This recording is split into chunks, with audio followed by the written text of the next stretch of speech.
So now let's talk about independent events. Remember, mutually exclusive events were just events that could not happen at the same time. Okay?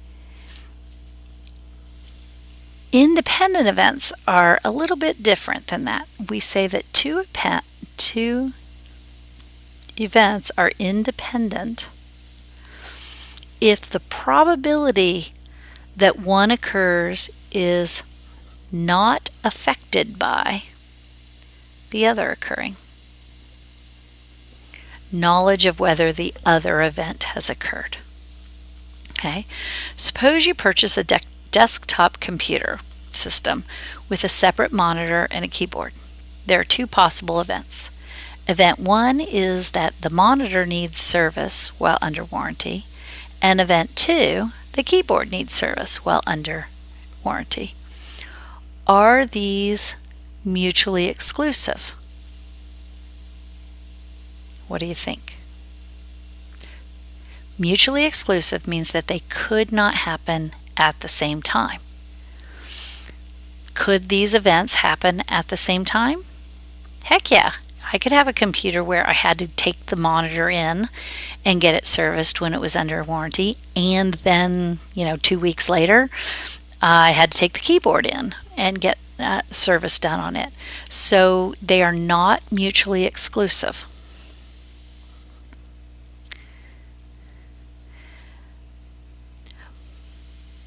But they are independent of each other.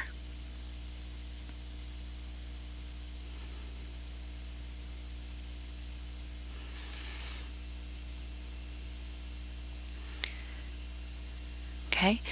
Because they operate independently of each other.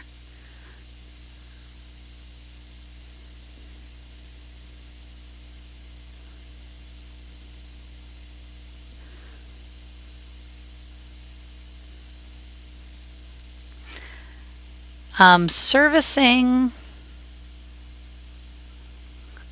one has no effect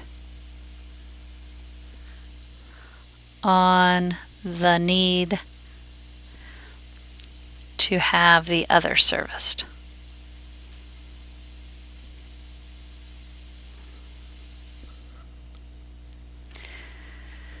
Right? So perhaps I spilled coffee on my keyboard. And I needed to go in and get that fixed while it was under warranty. That doesn't have anything to do with the monitor. So just because I know that one of those components needed to go in and have service while under warranty, it doesn't affect the probability of the other one having to go in and have service. And that's the idea between independent events.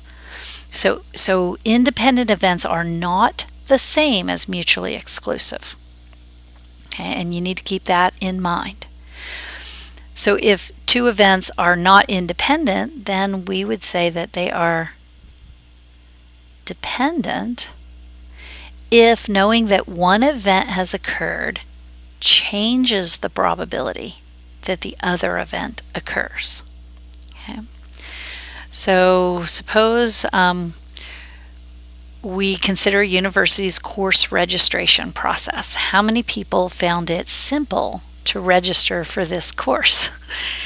Some people have no problem with it. Some people, maybe they were on the wait list and then needed a course permission code, and nobody can ever find where to put in the course permission code. And registration processes sometimes take a long time, sometimes they go very smoothly.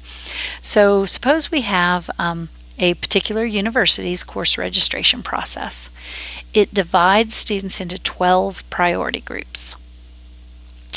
Overall, only 10% of all students receive all requested classes, but 75% of those in the first priority group receive all requested classes.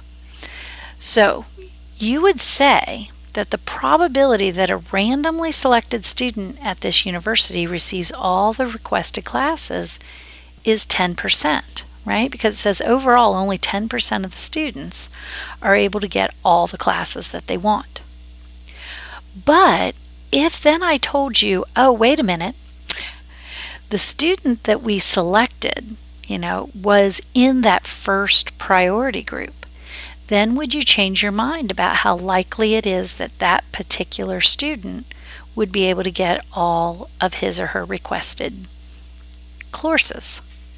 You should, because if we already know that that student's in the first priority group, then they would be they would have a 75% chance of getting all the classes. So knowing that little bit of information changes the probability. So that tells us that the probability of getting all the classes you select is dependent upon which enrollment group or priority group you're in. Okay. How you tell if two events are independent or not is if this equation holds. If you can find the probability of the intersection between the two of them, and that equals the probability of the first times the probability of the second, then they will be independent events. Okay. So basically it says that the probability of all the events occurring is the product of the individual probabilities. So let's look at an example. What is the probability of flipping a coin twice and getting tails both times? Well, that's the probability of tail, tail, right? We want a tail and then we want a tail. Flipping a coin is an independent event. What you get on the first flip has absolutely no bearing on the probability of flipping the coin a second time. It's not going to change the probability at all. So since they are independent, we are able to take the probability of getting a tail on the first flip times the probability of getting a tail on the second flip, and that will equal 1/4. Okay, so what this is saying up here, this more generally, is just if you had a bunch of events or a bunch of outcomes, outcome 1 intersect outcome 2 intersect outcome 3 intersect all the way to some outcome n, that would be the probability of the first outcome times, not a plus, now I can't erase it, the probability of the second outcome times the probability of the third outcome, all the way to the probability of the last outcome. And that's what this is saying. This is equal to the probability of getting a tail on the first flip and multiplying it by getting a tail on the second flip. And that's how we use that rule. Okay, so this chapter is a little bit difficult if you've never had probability before. If you have, we may be looking at the probabilities just a little bit differently in statistics than maybe you have in another math class. So when we come back, we will be looking at conditional probability and then using probability to make decisions. And then you'll be ready to do your homework in Chapter 5.